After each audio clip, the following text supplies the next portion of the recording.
Imagine this. It's 1847, deep in the heart of the Oregon Trail. A frontier family, let's call them the Millers.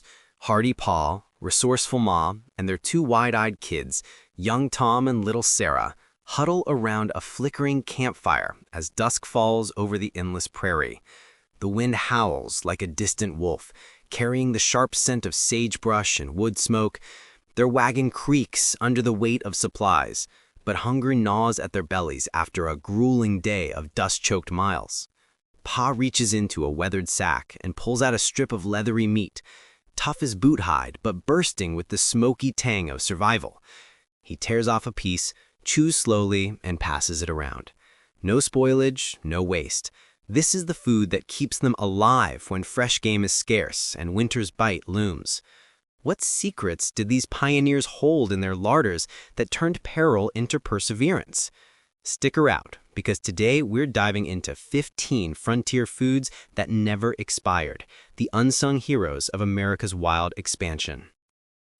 Welcome back to History Unearthed, where we peel back the layers of the past one gritty tale at a time.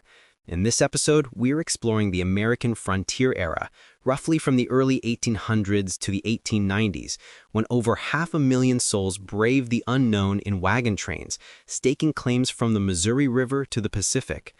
These weren't just meals, they were lifelines. Without refrigeration or corner stores, pioneers like the Millers relied on foods that could endure blistering heat, freezing blizzards, and months of jolting travel. Why does this matter? Because these staples didn't just fill stomachs, they fueled the manifest destiny that shaped a nation, blending Native American wisdom with settler ingenuity. We'll break it down into 5 key categories, painting vivid pictures of life on the edge, complete with the sights, sounds, and tastes that made survival possible. Let's roll out that wagon and get started. First up, preserved meats, the protein powerhouses that turned hunters' halls into portable feasts. Picture the Millers pausing by a buffalo herd in the Great Plains around 1850. Pa and Tom fire their rifles. Crack, crack, and down goes a massive beast, its shaggy hide steaming in the cool morning air. But they can't eat it all at once. Enter jerky, the frontier's go-to dried meat. Strips of buffalo, deer, or beef were sliced thin, salted heavily to draw out moisture, and hung on scaffolds under the relentless sun or over smoldering fires. The result?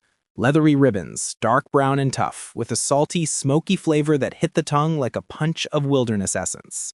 Historically, this method borrowed from Native American tribes like the Lakota, who had perfected it centuries before Lewis and Clark's 1804 expedition noted it in their journals. A single buffalo could yield hundreds of pounds of jerky, lasting up to a year without spoiling if kept dry. The Millers would string it along their wagon sides, swaying with each rut in the trail, ready to chew on during endless marches. But for even more endurance, there was pemmican, a superfood mashup that could sustain a family through the harshest winters. Imagine Ma pounding dry jerky into a fine powder with a stone mortar, the rhythmic thud echoing across the campsite as Sarah gathers wild berries under a vast blue sky. They'd mix the meat with melted fat, often from the animal's own marrow, and sometimes choke cherries or service berries for a tart sweetness that cut through the richness. Packed into rawhide bags, it hardened into dense, waxy blocks, greasy to the touch but calorie-packed at over 3,000 per pound. Originating with indigenous peoples of the plains like the Cree, pemmican powered fur traders in the Hudson's Bay Company as early as the 1790s and became a staple for Oregon Trail emigrants by the 1840s. The Millers might boil it into a stew, the fatty broth bubbling with a savory aroma that warmed chilled bones, or eat it raw on the move. No expiration in sight, it could last years as long as bugs stayed out. Rounding out the meats, salt pork, that fatty, briny belly of the hog. Back at their Missouri starting point in spring, the family would barrel fresh pork in layers of coarse salt, the crystals crunching underfoot as Ma packed it tight. The salt cured the meat, pulling out water and creating an inhospitable environment for bacteria. By trail's end, it was rock hard, with a pungent porky smell that could make your mouth water from yards away. Fried up in a cast-iron skillet over crackling coals, it sizzled and spat, releasing greasy juices perfect for gravy or biscuits. Records from the 1860s show wagon trains carrying up to 150 pounds per person, sustaining miners during the California gold rush when fresh meat was a luxury. For the millers, it meant reliable energy, even if the saltiness left their throats parched under the scorching sun. Transitioning smoothly to our next category, grains and breads, the hearty carbs that form the backbone of every meal. These were the foods that whispered of home amid the alien landscapes of the frontier. Hardtack leads the pack, those infamous tooth-testing biscuits. Envision Ma kneading dough from flour, water, and a pinch of salt in the dim light of dawn, the mixture sticky on her calloused hands. Baked twice in a Dutch oven until bone-dry and brick-hard, they clinked like stones when tossed into a sack. No yeast, no fluff, just a bland cracker-like slab that tasted faintly of wheat but mostly of endurance. Union soldiers in the Civil War era, 1861 to 1865, called them sheet iron crackers, and pioneers before them packed hundreds for trails like the Santa Fe in the 1820s. The millers would soak them in coffee to soften, the steam rising with a comforting earthy scent, or pound them into crumbs for stew thickener.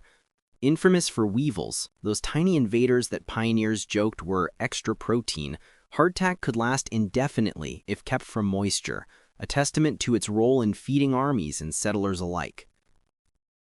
Then there's cornmeal, ground from dried corn kernels that rustled golden in frontier fields. The family might grind it themselves with a hand mill, the gritty powder sifting through fingers like fine sand. Mixed with water into a mush, it simmered over the fire, bubbling softly with a sweet, corny aroma that evoked Native American influences from tribes like the Cherokee, who shared cultivation techniques with settlers as early as the 1700s. On the trail in 1852, during peak migration years, a 50-pound sack could feed a family for weeks, fried into Johnny cakes that crisped golden brown with a satisfying crunch. Versatile and vitamin-rich, it prevented scurvy when fresh veggies vanished. Flour and rice round this out. Flour, double-bagged in canvas to fend off dust, allowed for flapjacks flipped on a hot griddle, their buttery scent mingling with wood smoke. Rice, a southern import by the 1830s, boiled into a sticky mass, neutral but filling, often spiced with whatever wild herbs Tom foraged. Both stored for months, even years in cool, dry spots, powering the millers through blizzards in their sod cabin. Now let's shift to legumes and dried produce, nature's compact nutrition bombs that added variety to the monotonous diet. Dried beans, like pinto or navy, rattled in sacks like pebbles, their earthy smell faint until soaked overnight in a pot of trail water. Boiled into a hearty stew, they swelled soft and nutty, absorbing flavors from bacon or wild onions. Pioneers stocked up to 100 pounds per wagon in the 1840s, drawing from Mexican influences along the Santa Fe Trail. The millers simmered them for hours, the pot hissing steam that warmed frozen fingers in Wyoming winters. Dried fruits, apples, peaches, berries, shriveled under the sun on wooden racks, their skins wrinkly and chewy, bursting with concentrated sweetness that tingled the tongue. Harvested in autumn orchards or foraged from wild bushes, they prevented nutritional deficiencies, as noted in emigrant diaries from the 1850s. Sarah might nibble them as snacks, the tart juice a rare delight amid salty mains. Pickles, brined in vinegar barrels, crunched with a vinegary snap, their sharp tang cutting through greasy meals. Cucumbers or eggs preserved this way traveled from eastern farms, lasting seasons and adding zest to the millers' suppers under starry skies. Moving on to fats and dairy, essentials for cooking and calories in a land of lean times. Lard, rendered from hog fat, solidified into white blocks in tins, slick and odorless until melted. It fried everything, from dough to game, with a rich, sizzling pop. Stocked in kegs since the early 1800s, it sealed eggs for freshness too. Hard cheese, aged and waxy, cut with a knife into crumbly chunks that tasted sharp and milky. Wrapped in cloth, it endured heat without melting. A European holdover adopted by frontiersmen by the 1820s. Finally, sweeteners and condiments, the flavor saviors that made blandness bearable. Honey, harvested from wild hives with a smoky torch to calm bees, dripped golden and viscous, its floral sweetness eternal in sealed jars. Native to the land, it sweetened sagamite or healed wounds, as Lewis and Clark recorded in 1805. Sugar, in hard loaves or granules, clumped in humid air, but lasted forever dry, dissolving into coffee with a satisfying stir. Vinegar, tart and acetic, preserved veggies or flavored stews, its bite a reminder of Eastern orchards in the 1830s. These foods weren't just sustenance, they shaped frontier life profoundly. For families like the Millers, they meant independence.